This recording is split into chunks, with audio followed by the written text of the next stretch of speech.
ఒకసారి చదవబడినటువంటి లేఖన భాగాన్ని మరలా ఒకసారి చదువుకుందాం. మీరు చేసిన కార్యమును మీరు పరిశుద్ధులకు ఉపచారము చేసి ఇంకనూ ఉపచారము చేయుచుండుట చేత తన నామమును బట్టి చూపిన ప్రేమను మరుచుటకు దేవుడు అన్యాయస్తుడు కాడు. చూడండి ప్రియమైన వాళ్ళరా, గత 2 వారాల నుండి కూడా మనం నెహెమ్యా గ్రంథంలో నుండి దేవుని యొక్క వాక్యమును చూస్తా ఉన్నాం. నెహెమ్యా గ్రంథంలో ఉన్నటువంటి ఈ యొక్క అనేకమైనటువంటి సందర్భాలను మనం జ్ఞాపకం చేసుకుంటూ ఉన్నాం. మొదటి వారంలో అనగా 2వ వారంలో మనం నెహెమ్యా గారు చేసినటువంటి ప్రార్థనను జ్ఞాపకం చేసుకున్నాం. అలాగే 2వ వారంలో ఏం జ్ఞాపకం చేసుకున్నాం? తర్వాత అంశము నెహెమ్యా గారిని గురించి, అసలు నెహెమ్యా గారిని గురించేనా చెప్పుకున్న పాఠం అదే నెహెమ్యా గారి గురించి మాట్లాడుకున్నావా, లేకపోతే ఇంకేదన్నానా? గుర్తుందా మీకు? మరణాత ఏం గుర్తుంటాయా? మీరు పోయిన కాడ నుంచి వానలే పడుతున్నాయి ఊళ్ళో, కాబట్టి వానలో ఏ సరిపోతా ఉన్నాయి, మాకు ఇంకేడ గుర్తుంటది అంటారా? మాకు కూడా పడతానే ఉన్నాయి వానలు.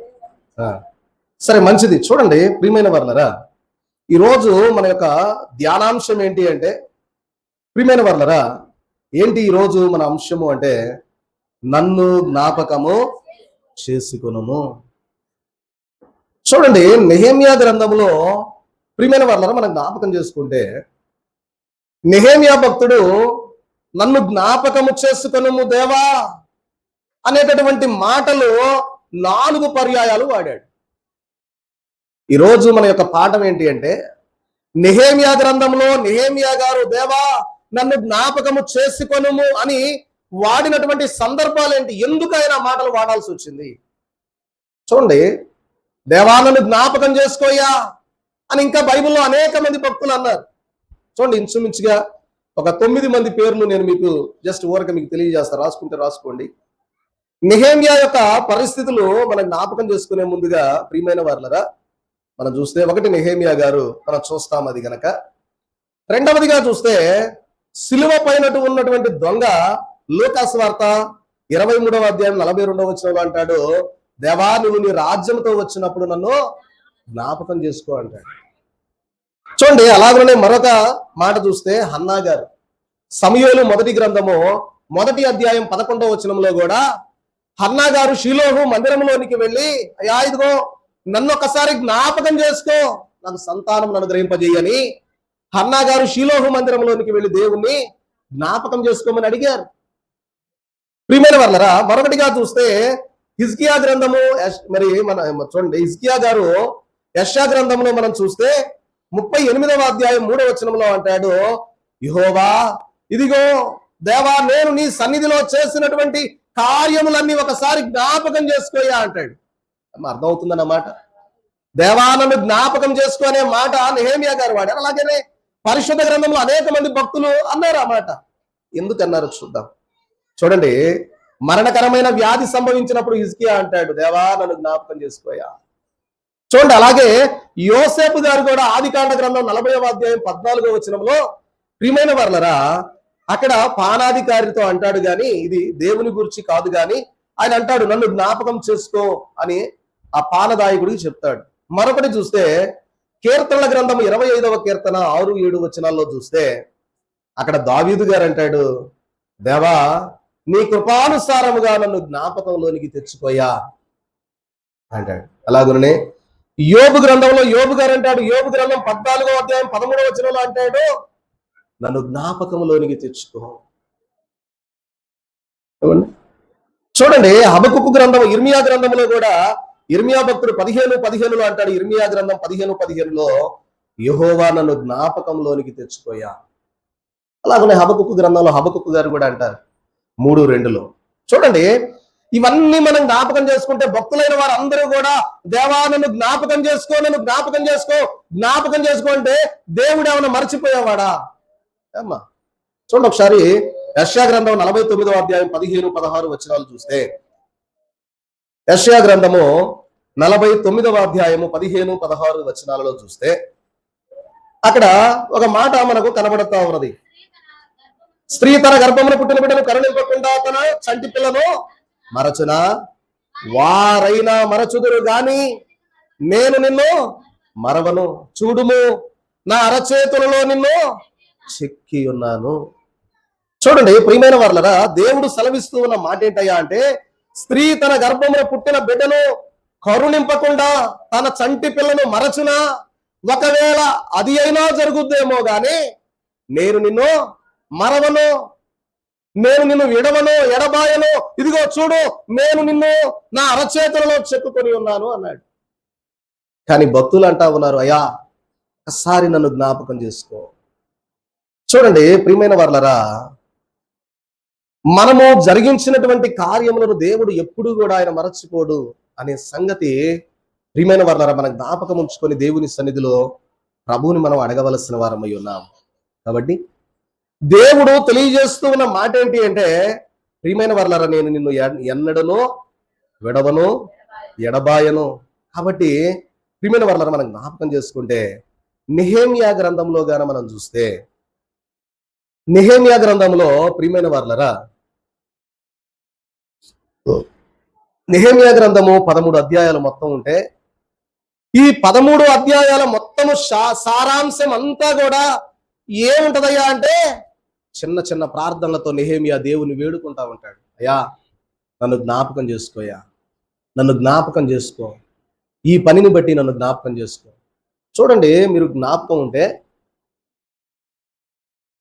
నెహెమ్యా గ్రంథం 1వ అధ్యాయంలో ఇశ్రాయేలీల పాపాలన్నీ కూడా 3-4 వచనాల్లో 1వ అధ్యాయంలో నెహెమ్యా ఒప్పుకున్నాడు. అయ్యా నా తండ్రులు చేసిన పాపము, నా పితరులు చేసినటువంటి పాపాన్ని కూడా, ఇశ్రాయేళ్ల పాపం అంతా నేను ఒప్పుకుంటున్నానయ్యా అని మాట్లాడినటువంటి నెహెమ్యా ప్రియమైన వారలారా, ఆ తదుపరి అంశాలలోనికి మనం వెళితే చూడండి, ఎజ్రా ఎప్పుడైతే మనం చెప్పుకున్నాం, మనం ఆ యొక్క పీఠం ఎక్కి మాట్లాడడం మొదలు పెట్టాడో ఆ సమయంలో వారి పాపాలన్నీ కూడా వాళ్ళు ఏం చేశారంట, పశ్చాత్తాపడ్డారు.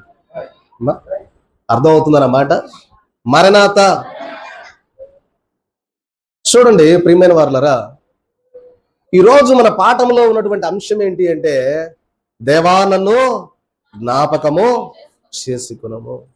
చూడండి, ఏ సందర్భంలో ఈ నెహెమ్యా గారు మొత్తం పరిశుద్ధ గ్రంథంలో 4 పర్యాయాలు ఆయన దేవా నన్ను జ్ఞాపకం చేసుకో అని ఒక 4 పర్యాయాలు నెహెమ్యా గారు మాట్లాడడం, ఈ మాటల్లోనే ఇశ్రాయేలును దిద్దడం అనేది మనకు కనబడతా ఉన్నది. ఇది ఏ మాసం అని చెప్పుకున్నాం? దిద్దుబాటు మాసం. ప్రియమైన వారలారా, నెహెమ్యా గారు తనకు అవసరము లేకపోయినా, ప్రియమైన వారలారా, దేవుని యొక్క ప్రేమను బట్టి, ఆ యొక్క యెరూషలేము పైన ఉన్న ప్రేమను బట్టి, వారి యొక్క జనాల పైన ఉన్నటువంటి ప్రేమను బట్టి ఇశ్రాయేలుల జనాంగాన్ని దిద్దడానికి పనిబూనుకున్నట్లుగా మనకి ఈ గ్రంథంలో కనబడతా ఉన్నది. చూడండి, మీకు ఏమైనా జ్ఞాపకం ఉంటే ఒకసారి నెహెమ్యా గ్రంథం 5వ అధ్యాయము 11 నుంచి 12 వచనాలలో ఉన్నటువంటి మాటలు ప్రియమైన వారలారా మనం జ్ఞాపకం చేసుకుంటే, చదవండి.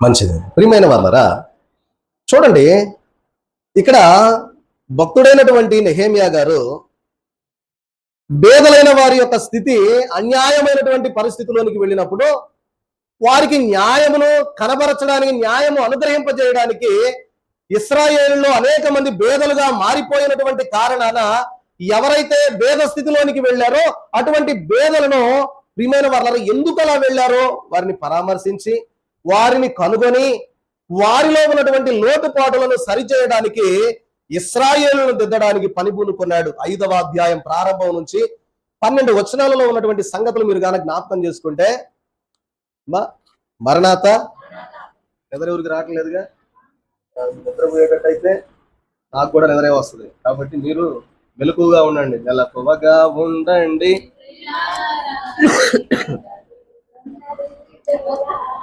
కాబట్టి ప్రియమైన వారలారా మీరు జ్ఞాపకం చేసుకుంటే, నెహెమ్యా గ్రంథము 5వ అధ్యాయంలో చూస్తే అక్కడ ఉన్నటువంటి సందర్భం ఏమిటయ్యా అంటే, చూడండి ఒకసారి మొదటి వచనం నుండి నేను మీకు చదివి వినిపిస్తాను. తమ సహోదరులైన యూదుల మీద జనులను వారి భార్యలను కఠినమైన ఫిర్యాదు చేసిరి. ఏదనగా కొందరు మేమును మా కుమారులను మా కుమార్తెలను అనేకులము అందుచేత మేము తిని బ్రతుకు ధాన్యము మీ వద్ద తీసుకుందుమనిరి. మరికొందరు క్షామమున్నందున మా భూములను ద్రాక్ష తోటలను మా ఇండ్లను కుదువబెట్టితివి కనుక మీ వద్ద ధాన్యము తీసుకుందుమనిరి. మరికొందరు అంటా ఉన్నారు, రాజుగారికి పన్ను చెల్లించడకై మా భూముల మీదను మా ద్రాక్ష తోటల మీదను మేము అప్పు చేసి తిని. చూడండి ఇక్కడ జరిగిన పరిణామం ఏంటంటే, గత 2 వారాలు మనం నెహెమ్యా గ్రంథం ధ్యానిస్తూ ఉన్నాం గనక నెహెమ్యా గ్రంథంలో ఉన్నటువంటి సంగతులు ఏంటంటే, వీళ్ళు అంటా ఉన్నారు, అక్కడ ఉన్నటువంటి ఇశ్రాయేల్ జనాంగం అంటా ఉన్నారయ్యా, వారు వారి యొక్క భర్తల మీద ఉన్నటువంటి విషయాన్ని నెహెమ్యా గారికి తెలియపరుస్తాయా, ఇదిగో చూడు మేము మా యొక్క బిడ్డలు మా భర్తలు మా భార్యలు ఎవరైతే ఉన్నాం మేము అనేకులుగా ఉన్నాం, చాలా మంది ఉన్నాం, తినడానికి ఏమి లేదు, తిండి లేదు. కాబట్టి తినడానికి తిండి లేని కారణాన మేము మా భూములను కుదువు పెట్టేశాం, భూములు వేరే వారికి ఇచ్చి సొమ్ము తెచ్చుకొని తిన్నాం, రాజుకు ఈ పన్ను కట్టడానికై మా భూములు కుదువ పెట్టాం. చూడండి ఇలాగ చూస్తే వారి భూములన్నీ కూడా ఏమైపోయాయి అమ్మా, నిద్రలోకి వెళ్ళిపోయాయి కదా. ఎక్కడికి వెళ్ళాయి? కుదవ పెట్టారు. ఇప్పుడు మన దగ్గర చాలా మంది వడ్డీకి అప్పిచ్చే వాళ్ళు ఉంటారు. ఏం చేస్తారు? వస్తువు తాకట్టు పెట్టుకొని ఏమిస్తారు? సొమ్ము ఇస్తారా లేదా? కాబట్టి ఇలా వస్తువును తాకట్టు పెట్టుకొని ఇచ్చేటటువంటి స్థితిలో ఇశ్రాయేలీలైన వారు కొందరు వారి యొక్క స్థలాలు, భూములు, ఇండ్లు, పశువులు అన్ని కూడా తాకట్టు పెట్టి ఆ సొమ్ము తెచ్చుకొని వాడేసుకున్నారు. ఇప్పుడు నెహెమ్యా గారి దగ్గరకు వచ్చారు. నెహెమ్యా గారితో అంటా ఉన్నారయ్యా, మాకున్న ఆస్తి అంతా పోయింది, అవన్నీ తాకట్టు పెట్టి తెచ్చుకొని తినేసాం, ఇప్పుడు మా పరిస్థితి ఏంటి? నువ్వేమో గోడ కట్టమంటావు, గోడ కడతా ఉంటేనే మాకు తినడానికి తిండి లేదు అని. చూడండి నెహెమ్యా గారికి ఇది ఒక పరీక్ష, ఇశ్రాయేలీలకు ఒక పెద్ద పరీక్ష. చూడండి పని చేస్తా ఉన్నారు, పగులు రాత్రి పని చేస్తా ఉన్నారు. ఎన్ని రోజులు తినకుండా పని చేస్తాం ఏమ్మా? మీలో ఎవరైనా తినకుండా పని చేసేవాళ్ళు ఉన్నారా? ఎవ్వరూ ఉండరు. తినకుండా పని చేసామనుకోండి దెబ్బకి డమేళ్ళు పడిపోతాం. ఎట్ట పడతాం కూడా మనకు తెలియదు, లేపిన తర్వాత ఏమైందని అడుగుతాం. కాబట్టి ఇక్కడ ఇశ్రాయేలీల యొక్క పరిస్థితి కూడా మనం జ్ఞాపకం చేసుకుంటే ఏమంటా ఉన్నారంటే, అయ్యా మేము తినడానికి తిండి లేదు, మా పొలాలన్నీ వాళ్ళ కిందకి వెళ్ళిపోయాయంటే, అయ్యా ఎవరు అసలు మీ పొలాలు కుదువు పెట్టుకుంది ఏమిటి అసలు? రండి పదం పండి. ఎవరు కుదువు పెట్టుకున్నారా? ఎవరో కాదయ్యా, మనోళ్లే కుదువు పెట్టుకున్నారయ్యా. అరే అసలు మనోళ్ళు ఎట్ట కుదువు పెట్టుకుంటారు?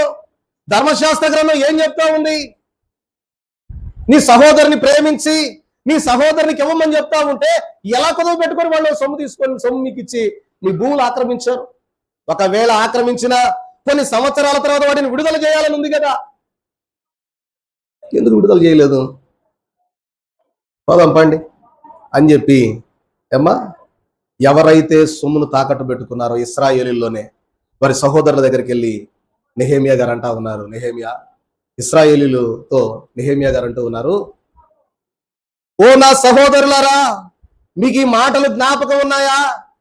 దేవుడు మిమ్మల్ని ఎప్పుడైనా నీ సహోదరుని యొక్క వడ్డీ పుచ్చుకొని సొమ్మును కుదువ పెట్టుకోమని చెప్పాడా? మీరు ఎక్కడి నుంచి పాటించారు ఇది? మీరు లోకంలో ఉన్నారు.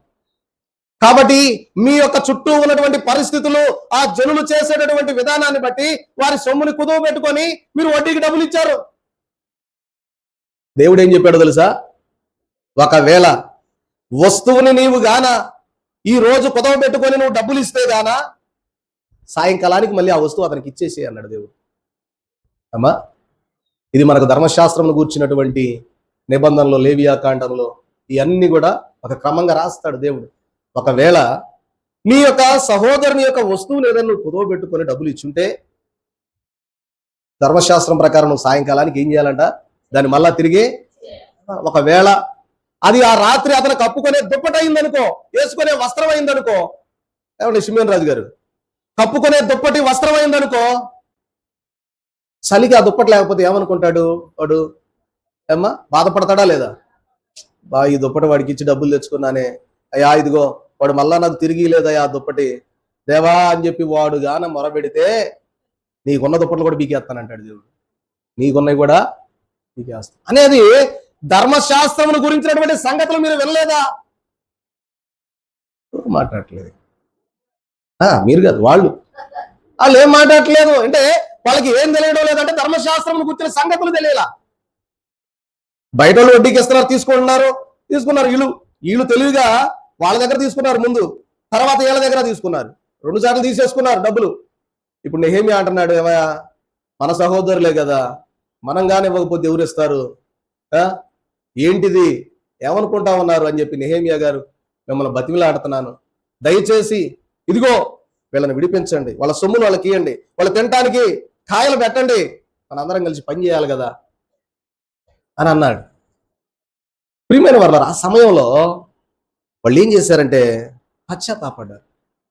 అప్పటిదాకా వడ్డీలకి ఇచ్చారు, వాళ్ళ దగ్గర లాక్కున్నారు బలంగా, కానీ ఇప్పుడు ఏం చేశారంటే తిరిగి మొత్తం వాళ్ళకి ఇచ్చారు. అప్పుడు నెహెమ్యా గారు మాట అంటాడండి, అసలు చాలా చక్కగా ఏమంటాడంటే, ఒకసారి చదువుకుందాం, ఈ మాటలు చాలా బాగుంటాయి. చూడండి 14వ వచనంలో చూస్తే, 5వ అధ్యాయం 14వ వచనంలో, మరియు నేను యూదా దేశములో వారికి, ఒకసారి 13వ వచనం నేనే చదువుతాను, ఒకసారి మీరు జాగ్రత్తగా వినండి. మరియు నేను నా ఒడిని దులిపి ఈ ప్రకారమే దేవుడు ఈ వాగ్దానం నెరవేర్చని ప్రతి వారిని తన ఇంటిలో ఉండకయు తన పని ముగింపకయు నుండునట్లు దులిపివేయును, ఇటువలే వాడు దులిపివేయబడి ఏమీ లేని వాడుగా చేయబడును గాక అని చెప్పగా సమాజకులందరూ అలాగు కలుగును గాక అని చెప్పి యెహోవాను స్తుతించిరి, జనులందరూ ఈ మాట చొప్పుననే జరిగించిరి అని చెప్తూ, మరియు నేను యూదా దేశంలో వారికి అధికారిగా నిర్ణయింపబడిన కాలం మొదలుకొని, అనగా అర్తహషస్త ఏలుబడి కాలంలో 20వ సంవత్సరం మొదలుకొని 32వ సంవత్సరం వరకు, అనగా 12 సంవత్సరాలు నేను అధికారికి రావలసిన సొమ్మునే గాని. చూడండి, మీరు జాగ్రత్తగా గమనిస్తే ఈ నెహెమ్యా అంటూ ఉన్నటువంటి మాట ఏంటయ్యా అంటే, ప్రియమైన వారలారా, ఏమంటా ఉన్నాడంటే, అయ్యా నేను రాజుగారి దగ్గర 12 సంవత్సరాలు నేను పనిచేశాను, నాకు రాజుగారి దగ్గర నుండి రావాల్సినటువంటి సొమ్ము విషయంలో కానీ, నాకు ఇంకా నేను రాజుగారి దగ్గర పనిచేస్తా ఉన్నా కాబట్టి నాకు ఇంకా రావలసినటువంటి అనేక సొమ్ములు నాకు రావలసినవి ఉన్నాయి. వాటన్నిటిలో నేను ఏది కూడా తీసుకోలేదు, వాడుకోలేదు. అవన్నీ నేను ఏం చేశానంటే వారికే అప్పగించేశాను. చూడండి, ఇప్పుడు అంటాడు నెహెమ్యా గారు, ఏమంటారంటే, అయ్యా నేను ఎలాగైతే ఇదిగో నా సొమ్ముని వారికి ఇచ్చి వేశానో, నేను కూడా వారికి కొంతమందికి నేను దానం చేశాను డబ్బులు, నేను మళ్ళీ వాళ్ళని నేను ఇంకా అడగదలుచుకోవట్లేదు, కాబట్టి మీరు కూడా అడగబాకండి అని చెప్పి అన్నాడు. ఎందుకు ఆ మాట అన్నాడు అంటే, జరుగుతున్నదేమన్నా దేవుని పనిలో కష్టపడతా ఉన్నారు అందరూ. ఇశ్రాయేలు అందరూ గోడ కట్టడానికి అందరూ కష్టపడుతున్నారు, తినటానికి ఇప్పుడు ఏం లేదు, వాళ్ళకి భోజనం లేదు.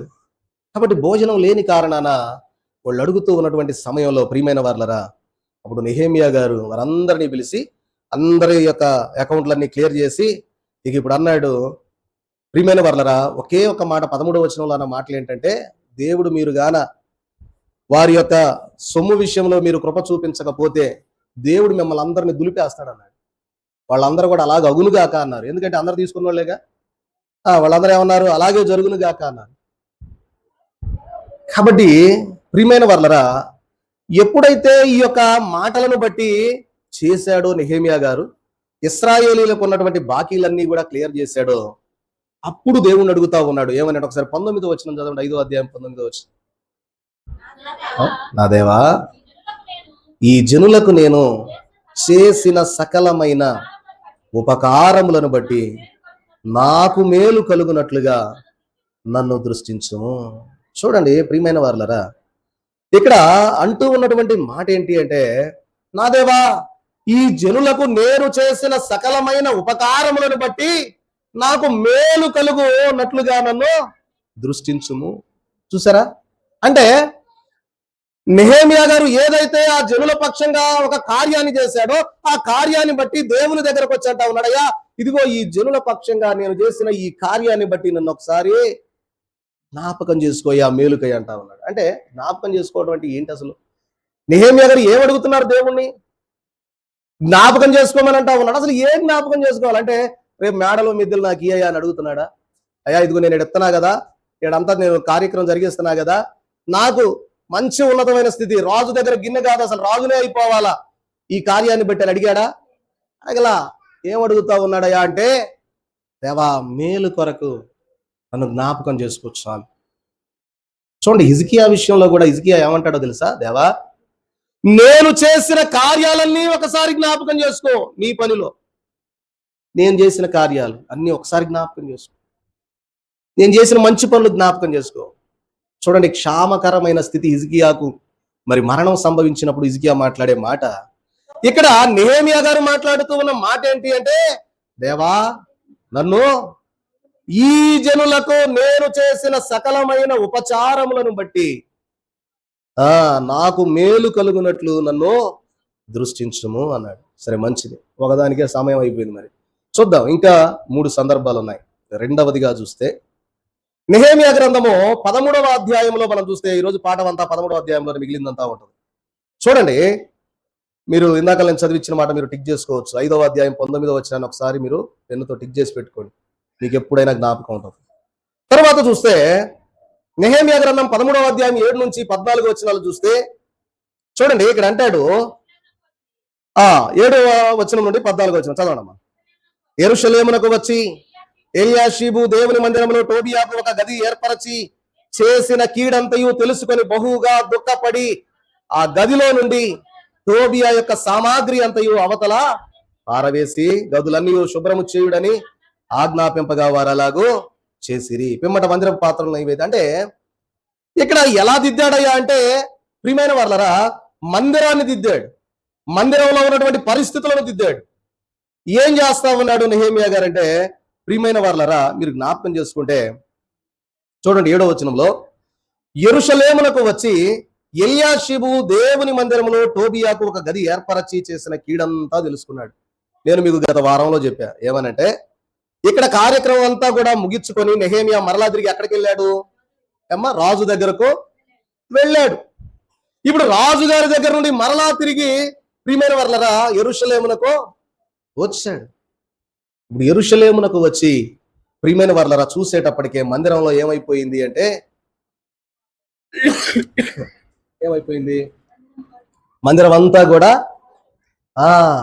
నేను మీకు గత వారంలో కూడా చెప్పాను, మందిరంలో ఒక గది యొక్క అన్యుడైనటువంటి టోబియాకి ఒక గది ఇచ్చి వేశాడు. చూడండి, ప్రియమైన వాళ్ళరా, ఎప్పుడైతే ఆ గది దేవుని మందిరంలో ఉన్నటువంటి గదిని ఇచ్చాడని తెలిసి చూశాడో, వెంటనే నెహెమియా గారి కోపం వచ్చేసింది. అసలు ఏంటి, నేనేం చెప్పెళ్ళా, మీరేం చేస్తా ఉన్నారు? అర్థమవుతుందన్నమాట. మరణాత ప్రియమైన వాళ్ళరా, చూడండి, నేను చేసినటువంటి పని ఏంటి, మీరేం చేస్తా ఉన్నారు? మందిరానికి ఉన్నటువంటి ప్రత్యేకతను మీరు తీసి పడవేశారబ్బాయ్ అని చెప్పి వెంటనే ఆ గదిలోనికి వెళ్ళి సన్బల్లట్టు అందులో ఉన్నటువంటి వాడు, ప్రియమైన వాళ్ళరా, ఆ టోబియాకు ఇచ్చినటువంటి గదిలోనికి వెళ్ళి గది మొత్తంలో ఉన్నటువంటి సామాగ్రి అంతా తీసి ఏం చేశాడంట? బయట పడవేశాడు. గదులన్నిటినీ కూడా ఏం చేయమన్నాడు? శుభ్రం చేయమని ఆజ్ఞాపించి. చూడండి, ప్రియమైన వాళ్ళరా, మీకు జ్ఞాపకం ఉంటే మందిరంలో ఏముండాలా? దేవుని యొక్క వస్తువులు, దేవునికి సంబంధించినదే ఉండాలి. కానీ ఒక అన్యుడైనటువంటి ఒక వ్యక్తికి ఒక గది ఇస్తే అతడు తన ఇష్టానుసారంగా వచ్చి మందిరంలోనే ఉంటాం, మందిరంలోనే తింటాం, మందిరంలోనే పడుకోవటం. అంటే దేవుని మందిరానికి ఉన్నటువంటి విధి విధానాలన్నిటినీ కూడా ఏం చేశారు అంటే తోసివేశారు. 12 సంవత్సరాలు అయిపోయింది ఆయన వెళ్ళిపోయి. ఎవరు? నెహెమియా గారు వెళ్ళిపోయి 12 సంవత్సరాల కాలం దాటిపోయింది. ప్రియమైన వాళ్ళ ఈ లోపు ఇక్కడ పరిస్థితులన్నీ కూడా ఏమైపోయాయంటే అన్ని అస్తవ్యస్తం అయిపోయి చివరికి భయంకరమైనటువంటి పరిస్థితిలోనికి వెళ్ళడం జరిగింది. కాబట్టి ప్రియమైన వాళ్ళరా, నెహెమియా గారు వచ్చి అది మొత్తాన్ని కూడా ఏం చేశాడయ్యా అంటే దుమ్ము దులిపి పడేసి మొత్తాన్ని తీసి బయటపడేసి. చూడండి, ఆ ఫోటో చూపిద్దామని మీకు ప్రయత్నం చేస్తాను. ఇప్పుడు నెహెమియా గారు వచ్చి మందిరం అంతా కూడా మళ్ళీ నీట్గా శుభ్రం చేయించి, గదులు శుభ్రం చేయించి, ఆ ఉపకరణాలన్నీ అందులో పెట్టించాడు. అంటే ఇక్కడ ఇప్పుడు నెహెమియా గారు అడిగేటటువంటి మాట ఏంటి అంటే, ప్రియమైన వర్లరా, మరి అంటాడు 14వ వచనంలో మనం చదువుకుంటే, నా దేవా, 13వ అధ్యాయం 14వ వచనం, నా దేవా, ఈ విషయములో నన్ను జ్ఞాపకం ఉంచుకొని నా దేవుని మందిరమునకు దాని ఆచారముల జరుగుబాటునకును నేను చేసిన ఉపకారములను మరవకుండుము. అంటే ఏం తెలియజేస్తా ఉన్నాడయ్యా అంటే, ప్రియమైన వాళ్ళరా, నేను చేసినటువంటి ఉపకారాన్ని బట్టి నన్ను ఎప్పుడు కూడా నువ్వు మరవద్దయ్యా. చూడండి, మీ జీవితాల్లో కానీ నా జీవితంలో కానీ ఏదైనా దేవుని పక్షంగా మీరు ఒక కార్యం చేశారనుకోండి అమ్మా, మనం కూడా దేవుని ఏమని అడుగుదాం, అయ్యా నా జీవితంలో ఇదిగో దేవా, నేను చేసిన ఈ కొద్దిపాటి సహాయాన్ని బట్టి నన్ను జ్ఞాపకం ఉంచుకోయా. ప్రియమైన వాళ్ళరా, మన జీవితాలలో మనము కూడా మరి అనేకులకు మనము చూపించేటటువంటి విధానాన్ని బట్టి దేవుడు ఏం చేస్తాడు అంటే మనలను కూడా జ్ఞాపకం చేసుకుంటా ఉంటాడు. చూడండి, ఒక్కోసారి మనము కావాలని కొన్ని తప్పిదాలు చేస్తూ ఉంటాం, వెంటనే మన మీద ఒక శిక్ష రాదు. మీరు ఎప్పుడైనా గమనించారో లేదో, దొంగతనం చేయంగానే దొంగతనం చేసినోడికి దెబ్బ తగులుద్దా? తగలదు, కొంత టైం పట్టుద్ది. అలాగే ప్రియమైన వాళ్ళరా, ఇది కృపాకాలం కాబట్టి శిక్ష వెంటనే రాదు. అలాగే ఏదైతే వాడు చేసినటువంటి మంచిని బట్టి కొంతకాలం దేవుడు నిరీక్షిస్తాడు, ఇంకేమైనా మారతాడులే.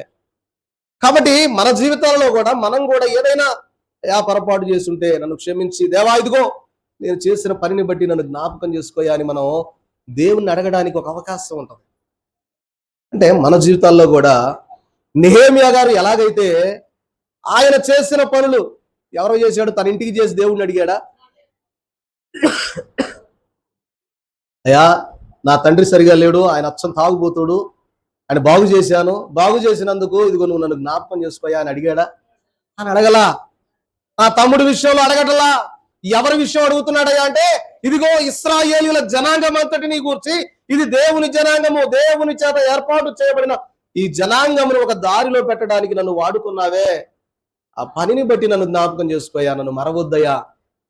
అందుకే ఇందాక మనం పాట పాడుకున్నాం, నీవు చేసిన ఉపకారములకు నేనేమి చెల్లింతును, నీవు చేసిన ఉపకారములకు నేనేమి చెల్లింతును.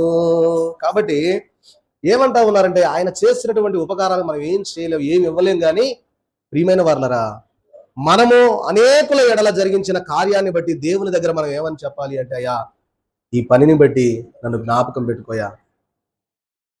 మన జీవితాలలో కూడా మనం చేసేటటువంటి పనులను బట్టి దేవునికి మనం అర్జీ పెట్టుకోవాల్సిన వారమై ఉన్నాం. అమ్మా, అర్థమవుతుందా? మరణాత మీకు అర్థం కావట్లేదేమో అనిపిస్తుంది చూస్తే. అర్థమవుతుందా? మంచిది. చూద్దాం మూడవది. మరి సమయం అయిపోయింది కనుక మరి 3, 4 2 మాటలు కూడా చూసి ముగించుకుందాం. మీరు నీరసంగా ఉన్నారో తెలియట్లా, నేను నీరసంగా ఉన్నానో తెలియట్లా నాకు.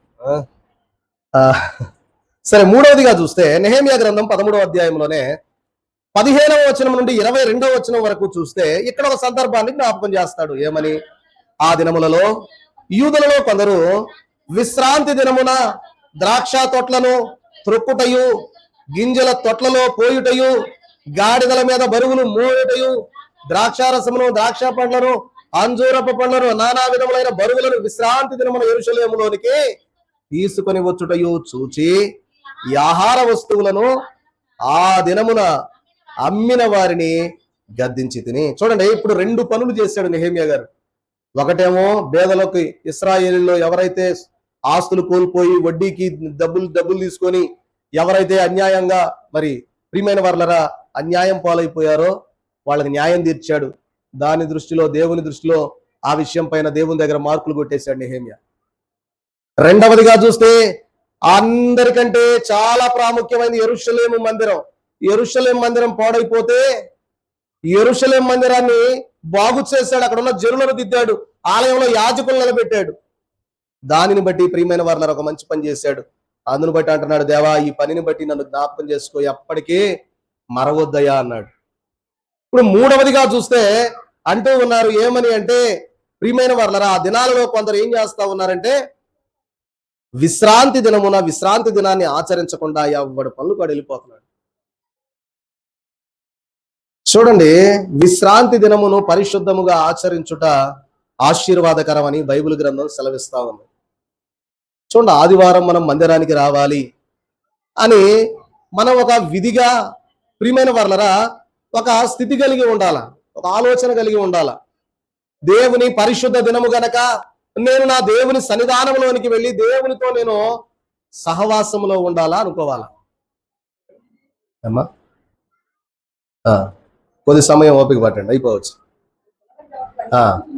చూడండి ప్రియమైన వారలారా, మీరు జ్ఞాపకం చేసుకుంటే ఇక్కడ ఏమంటా ఉన్నారయ్యా అంటే, విశ్రాంతి దినాన వీళ్ళన్నీ కూడా ఏదైతే ధర్మశాస్త్రం చేయొద్దని చెప్పిందో అవి చేస్తున్నారు. ఏం చేయొద్దని చెప్తా ఉంది ధర్మశాస్త్రం అంటే, విశ్రాంతి దినాన్ని పరిశుద్ధంగా ఆచరించండి, విశ్రాంతి దినాన్ని మీరేమీ చేయొద్దు, పనులు కల్పించుకోవద్దు, దేవుని సన్నిధానానికి వచ్చి దేవుని సహవాసంలో ఉండండి అని చెప్తా ఉంటే, ప్రియమైన వారలారా, మనోళ్ళు ఏం చేస్తున్నారంటే సాయంకాలమే వస్తాయన్నమాట బళ్ళు వాళ్ళకి. శుక్రవారం సాయంకాలమే యెరూషలేము గోడ చూపించాక మొరాయించింది, కానీ యెరూషలేము గోడ గేట్లు ఉంటాయి, ఆ గేట్ల ముందు పెట్టుకొని కూర్చుంటారంట అమ్ముకునే వాళ్ళు. వీళ్ళు పొద్దున్నే పోతారు, కేజీ చికెన్ తెచ్చుకుందాం, కేజీ మటన్ తెచ్చుకుందాం అని. దేవుడు ఏం చెప్తా ఉన్నాడు? విశ్రాంతి దినాన, సబ్బాతు దినాన మీరేమీ పని కూడా మీకు కావలసిన శుక్రవారమే సిద్ధం చేసుకోవాలి, శనివారం మీరేం చేయకూడదని చెప్తే వీళ్ళు ఆదివారం పొద్దున్నే కవర్లు పట్టుకుని పోతా ఉంటారు అనమాట. ఏం కొనుక్కోవడానికి? చేపలు. అదే రాసి ఉండదు, చూడండి ఒకసారి ఏమని రాసింది.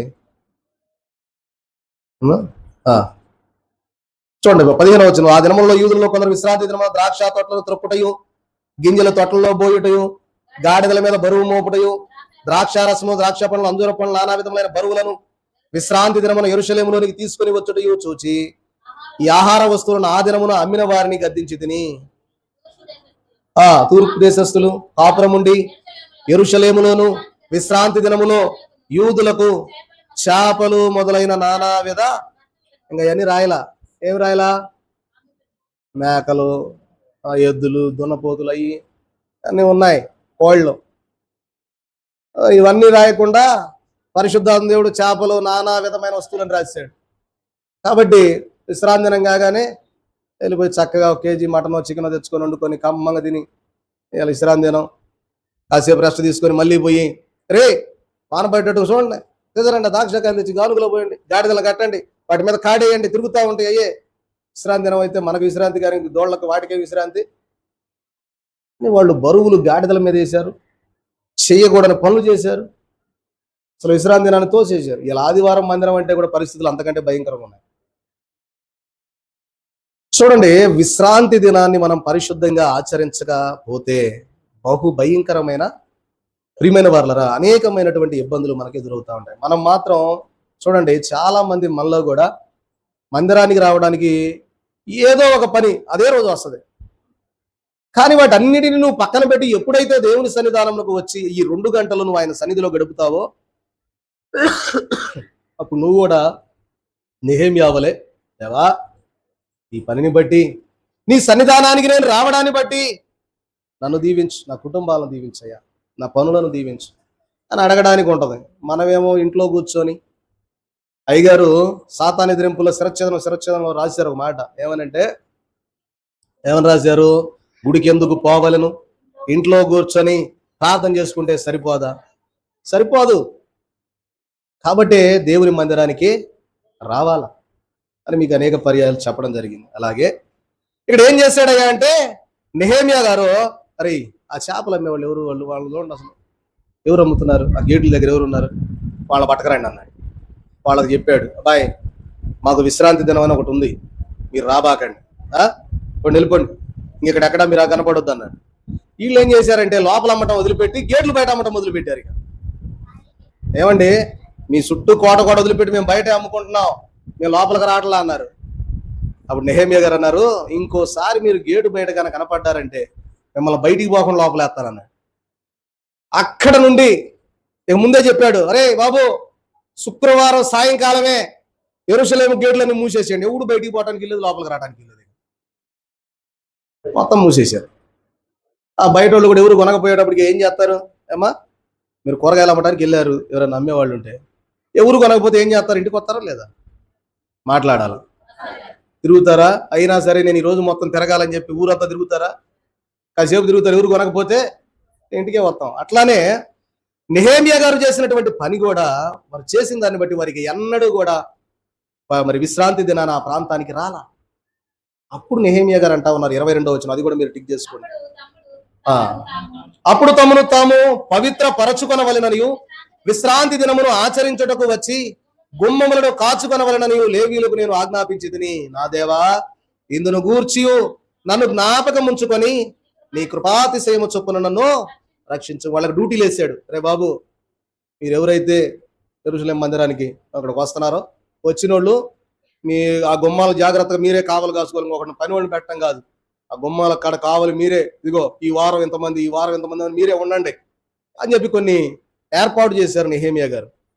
దాన్ని బట్టి దేవునితో అంటా ఉన్నాడు, అయ్యా ఇదిగో నీ కృపాతిశయాన్ని బట్టి, ఇదిగో మేము చేసినటువంటి ఇదిగో ఈ పనిని బట్టి దేవా నన్ను జ్ఞాపకం చేసుకోయా అంటా ఉన్నాడు.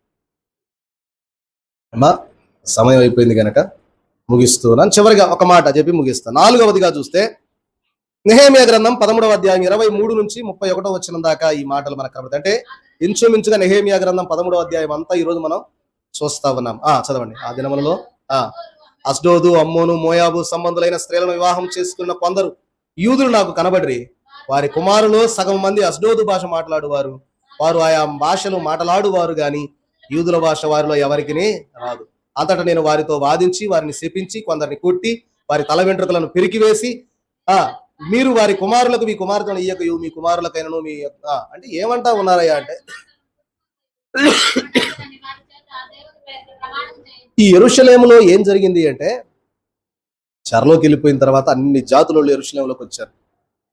ఈ యెరూషలేములో ఉన్న ఇశ్రాయేలీలు ఏం చేస్తున్నారంటే, ఇతరులు అన్యులు విగ్రహారాధికులతో వివాహాలు చేసుకుంటా ఉన్నారు. వీళ్ళ అమ్మాయిని వాళ్ళ అబ్బాయికి ఇస్తున్నాడు, వాళ్ళ అబ్బాయిని వీళ్ళకి ఇస్తున్నాడు, అంతా పెళ్లిళ్ళు చేసుకుంటున్నారు, సాగిపోతాం. చివరికి హెబ్రీ భాష మర్చిపోయారు. అసలు ఇశ్రాయేల్ భాష మర్చిపోయి అన్య భాషలు మాట్లాడటం మొదలు పెట్టేసి, అంటే ఇతరుల భాషల్లోకి వెళ్ళిపోయారు. అసలు వాళ్ళకి ఆ భాషలు కూడా రావట్లా. ఇది నెహెమియా గారు చూసి, అరే అరే ఏముందిరా, ఏం పని చేస్తున్నారు మీరు, వాళ్ళ పిల్లల్ని మీరు చేసుకుని మీ పిల్లల్ని వాళ్ళకి ఇచ్చి ఇంత రే అని చెప్పి కోపం వచ్చి ఒక్కొక్కరిని వంగబెట్టి పడేసాడు. జుట్టు అందితే జుట్టు పట్టుకొని పీకేసాడు. అక్కడ రాసిందా లేదా? నేనేం సొంతంగా చెప్పట్లా, కాకపోతే యాక్షన్ చేస్తున్నా. ఏం చేశాడంట, యూదుల భాష వారిలో ఎవరికీ రాదు, అంతటా నేను వారితో వాదించి వారిని శపించి కొందరిని కొట్టి వారి తల వెంట్రుకలు పెరికివేసి, అప్పుడు అంటా ఉన్నారు, మీరు వారి కుమారుని చేసుకుని వాడి కూతురు మీరు చేసుకుంటే మీ కూతురు వాడికి. ఏంది అసలు ఇది? ఏమన్నా అర్థం ఉందా? దేవుడు ఏం చెప్పాడు అసలు మీకు? వాళ్ళ జోలి బొమ్మన్నాడు. అసలు వాళ్ళ జోలి బాగొద్దంటే మీరు పోయిందే గాక మళ్ళీ పెళ్ళిళ్ళు, పేరంటాలు, కొబ్బరి చెప్పులు, అరిటాకులు, ఏంది ఇది అని చెప్పి, ప్రియమైన వారలారా, యూదులు కనీసం వాళ్ళకి యూదుల భాష కూడా రావట్లా, అలా తయారైపోయారు. అప్పుడు అంటాడు నెహెమియా గారు, ఏమంటాడంటే, మీకు జ్ఞాపకం ఉందా, సొలొమోను గారు ఏం చేశాడు? ఇటు కార్యములు జరిగించి, చదువు, ఇశ్రాయేలీయులలో రాజైన సొలొమోను పాపము చేయలేదా?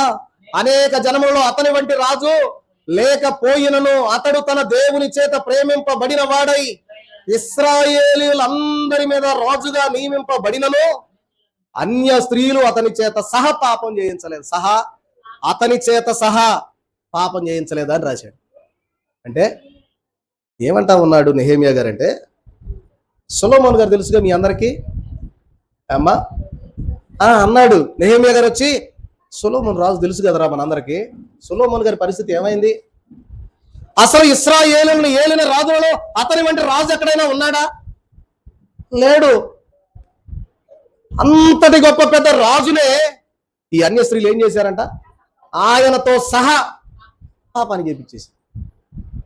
ఆయన ఎలాంటి రాజు అంటే, దేవుడు ఆయనకు వరం ఇచ్చి నీ జ్ఞానాన్ని ధనాన్ని ఇస్తున్నానని చెప్పి మాట్లాడి రాజ్య పరిపాలన 40 సంవత్సరాలు ఏ మాత్రం ఒక యుద్ధం చేయకుండా, అసలు యుద్ధాలు లేవండి సొలొమోను గారి కాలంలో, యుద్ధాలు లేవు. దావీదు గారి కాలంలో అన్ని యుద్ధాలే, యుద్ధం చేయడమే సరిపోయింది దావీదు గారికి. సొలొమోను గారి కాలంలో ప్రశాంతంగా కూర్చున్నాడు. అలాంటి సొలొమోను యొక్క జీవితంలో అన్య స్త్రీలు అతనితో సహా పాపం చేయించారా లేదా అని అడిగాడు. అడగంగానే అప్పుడు వీళ్ళకి మెలకు వచ్చినారు, ఎంత పని చేశామయ్యా, ఏదో పొరపాటు అయిందయ్యా, క్షమించయ్యా అని చెప్పి అక్కడి నుండి వాళ్ళ పద్ధతి మార్చుకున్నారు. అప్పుడు దేవుణ్ణి అడుగుతా ఉన్నాడు. మరలా నెహెమియా 31వ వచనం చదువుకుందాం, ఇంకా చివరిలో ముగించుకుందాం.